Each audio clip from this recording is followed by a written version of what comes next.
एक ओंकार। Political trends के सभी दर्शकों को मेरा नमस्कार। आज का सवाल, ईश्वर निराकार है, फिर हम उनकी पूजा साकार रूप में क्यों करते हैं? भला क्यों मूर्ति की पूजा करते हैं जब मूर्ति आजीवन कुछ बोलती ही नहीं? सवाल कुछ ठीक प्रतीत नहीं होता, पर पहले इसके उत्तर की ओर चलते हैं। और उत्तर हमारे ज्ञान और हमारे शरीर तक सीमित है।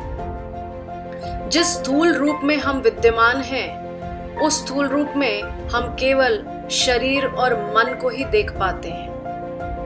और ईश्वर का सत्य सूक्ष्म से भी अति सूक्ष्म है।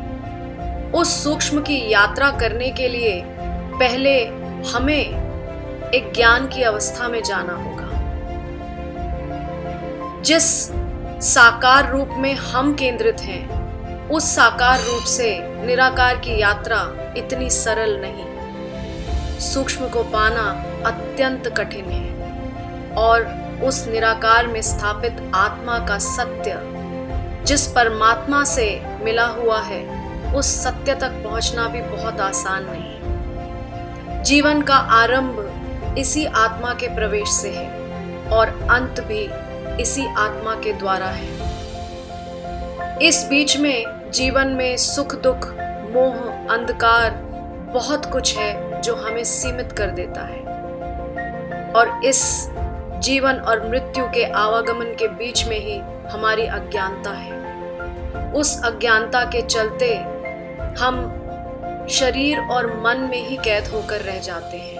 आत्मा के सत्य तक कभी पहुंच ही नहीं पाते। और मन में केंद्रित जीव बस मन का ही पंछी बन के रह जाता है। और मन तो बहुत चंचल है। भावनाओं के चलते शरीर के रूप में ईश्वर को जब देखता है, तो भक्ति भावना भी ईश्वर के लिए तभी होती है जब ईश्वर को उस शरीर के रूप में देखता है।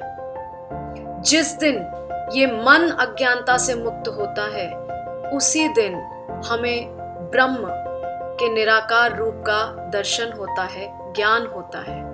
और उस दिन हम जड़ में भी चेतना के स्तोत्र को ढूंढ लेते हैं। और उस दिन मूर्ति भी सजीव हो जाती है। इसलिए प्रश्न ईश्वर से संबंधित नहीं, हमारी चेतना और हमारी अज्ञानता से संबंधित है। नमस्कार।